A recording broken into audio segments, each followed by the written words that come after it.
Hey, what's up everybody? Craig Scime here at E3 inside Assassin's Creed. I'm with Phil, who is the mission director.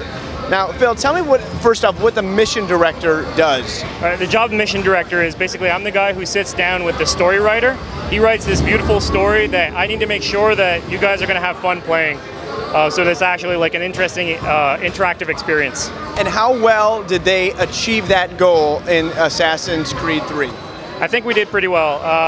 There's a lot of work to do all the research about the American history, so the American Revolution, and trying to find the moments in there that have a little bit of gray zones and see where the assassin can fit in, but also be fun, right? You don't want to be the guy that's going to be the extra signer on the Declaration of Independence. You want to be the guy like on the battlefield and killing fools that people didn't know about. For sure, and you just keyed in on something. What is so unique about Assassin's Creed? Because you just mentioned you had to do some history work and background, and this takes place, of course, in different cities here in the US. So tell us a little bit about how that is a little bit unique from the other two versions. So the unique part about AC3 versus the other ones is everything is very, very well documented. So we have so many things to choose from. Like, we had a catalog that was so immense, like we can't cover all this stuff. So we had to pick and choose the really standout-ish moments in American history and go for each of them and find those moments that players are just going to be in glee about running around and killing guys, but still feeling as an important part of American history. And this takes place primarily in Boston, 4 parts, right? Boston, New York, the naval part, and then in the frontier. Yes, that is correct. Elaborate a little bit more on what the gamer can expect to see when they're in those areas.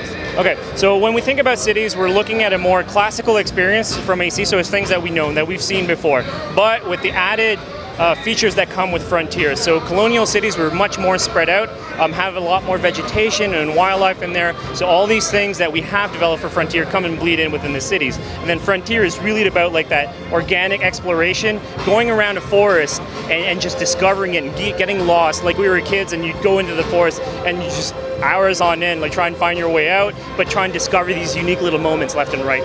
Very neat. Now, with Assassin's Creed 3, how does it really differ from 2? I know you've added a few different features, weather being one of them. Tell me a few more. All right, so on top of weather, we added a whole hunting loop in the system. We added, the combat has completely changed from previous CCs because it used to be based on melee fight, so skirmish fighting. With the addition of gunfire in there, so muskets and pistols, the dynamic of the fight has completely changed. So we had to revamp that entire fight system to make it more fluid, but also more believable, like as far as redcoats versus an assassin's go. And weather, I know I mentioned it, but how does that affect gameplay? All right, so as far as weather goes, we have 2 general settings. So we have the winter setting and the summer setting. So every environment exists in both states. On top of that, you'll have precipitation settings. So you'll have rain, blizzard, and fog. Rain will affect it will lock out your shooting mechanics. So because it's wet, the gunpowder cannot spark. When we're talking about blizzards and fog, it will reduce enemy perception, so they won't be able to see you as much.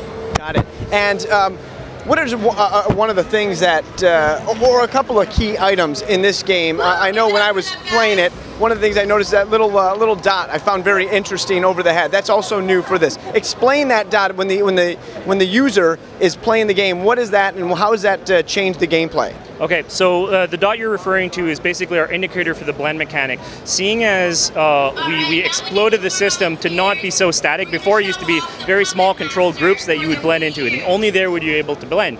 But seeing as we added the Frontier elements, we need to have a new system where you're still covered, even if you're in the trees or in bushes, where you're still considered as blended, and that has a mirror in the city. So we added that little dot icon to show you if I'm in a stalking bush, I have that icon that appears, and it means that they won't detect me. Same thing within the bushes, same thing if I go within the city and I'm just between 2 NPCs, I'm covered. So it's not as static, it's way more organic, and you're gaming the crowd as you're going through the environment. That's great.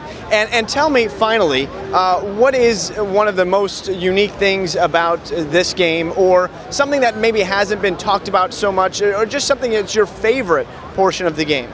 I mean, for me, I think my standout thing that we haven't really covered is like discovering American history, but in an angle that is not as popular as what may seem. So if I just gave a case example of the legend of Paul Revere, we've always heard it as this great story, but when you start reading behind it, you realize that history has not been told exactly the same, because history is always told by the winners, but certain things go on beyond the behind closed doors, if you will, that completely change the way things went.